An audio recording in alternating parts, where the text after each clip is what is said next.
دوزوا معايا نصوبوا هاد الحوتات هادو اللي معمرين بالروز والخضره، كيجيو زوينين كيجيو بنان. كنتمنى نخليكم معايا حتى لاخر الفيديو، ندوزوا المقادير وطريقه التحضير ان شاء الله. في المقله غندير شويه زيت العود،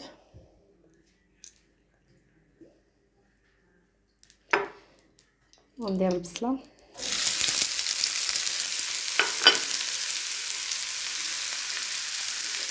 فلفله رقيقه حمراء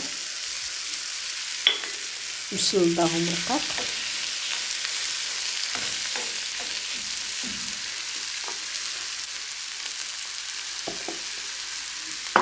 واحد الورقه الزنومه، شويه ديال الملحه،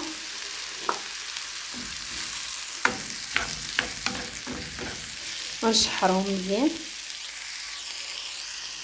غندير نشرم الحوتات ديالي بزوج كما تشوفوا. هما هادو الحوتات ديالي اللي غسلتهم مزيان وحيدت لهم داك الكحوليه اللي تتكون في وسطهم. ما تخليوهاش، هي اللي كتخلي الحوت يجي حار، كتجيك فيه الذوق المروريه الا خليتي فيه داك الدم اللي كيكون هنا حدا السنسول.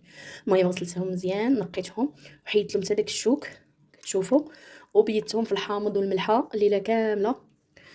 وغادي ندوزو نشرملوهم ان شاء الله. عندي في التشرميله غادي ندير ربيع، عندي هنايا قزبر ومعدنوس اللي قطعت مرقق بزاف، ولا ممكن نطحنوهم.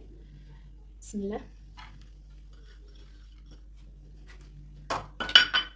عندي هنا الثومه محكوكه،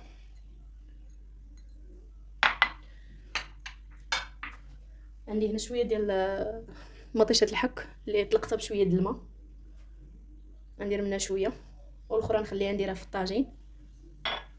وعندي ندير شويه د لاصوص الصوجا. بسم الله. تقريبا واحد المعلقه كبيره د لاصوص الصوجا، ندير عصير واحد نص حامضه. بسم الله.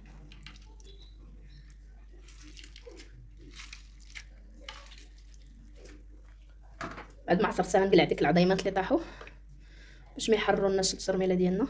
سمحوا لي الصوت ديالي راه ضربني البرد. وفي العطريه غندير شويه د الملحه حيت هو مرقد في الملحه، ولا الصوجه تكون حتى هي مالحه. غندير غير شويه د الملحه، شويه د الابزار،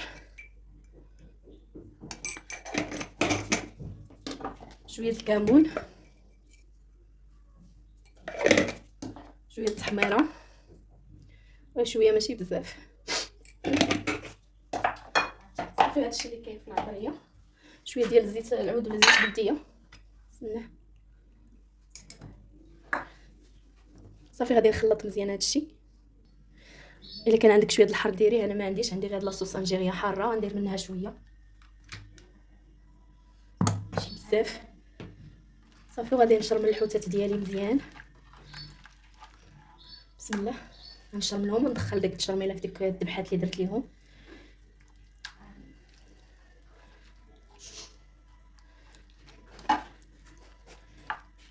بحال هكا. باش غنشرملهم غادي نجيب الرز اللي غادي نعمر به الحوت، وغنديرو نيت معاهم مع الخضره. الرز عندي سلقه نص سلقه، غندير منه شويه، وشويه الزيتون مقطع، وعندي ديك البصيله اللي حمرت معكم اللي شحرتها مع شويه الفلفله حمراء وشويه الابزار والملح وواحد الورقه سيدنا موسى ولا ورق الرند. شحرتها مزيان حتى ذهبات البصله. وغادي نخلط داكشي مزيان. بسم الله. نجيب الطبسيل اللي غنمشي للفران.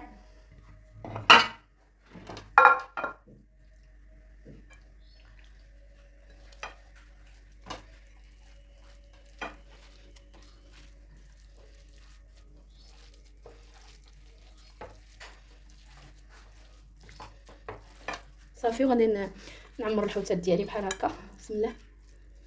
كنتمنى تكونوا كتشوفوا، واخا ما كتشوفوش.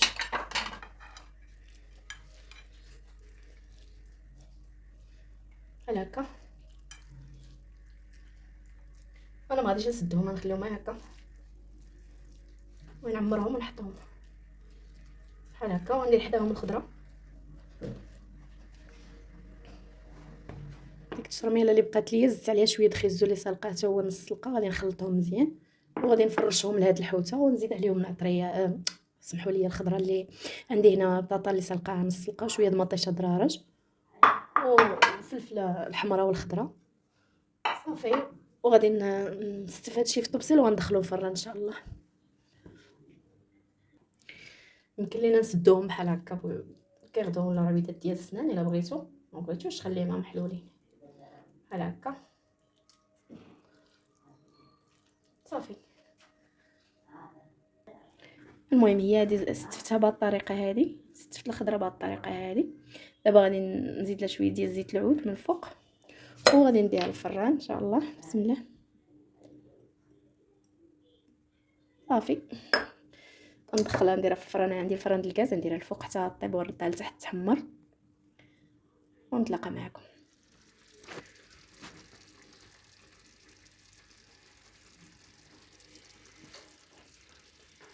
ايوا هي هادو الحوت ديالي من بعد ما طاب. على فكره هذا راه الحوت البوري، ما ذكرتش معكم الاسم ديالو، وضروري ترقدوه واحد الليله كامله في الحامض والملح باش يجيكم زوين. الا طاب هذا مباشره راه تيجي باسل، تيجي طالق الماء. المهم راه فرشت ديك الرز لتحت ودرت وريقات سيدنا موسى وعاد درت الحوت والخضره. نتوما راه كيجي غزال. ما تنساونيش بلي لايك واشتراك في القناه وفعلوا الجرس يوصلكم الجديد ديالي، ونتلاقاو في شي شهوه اخرى ان شاء الله. والسلام عليكم ورحمه الله.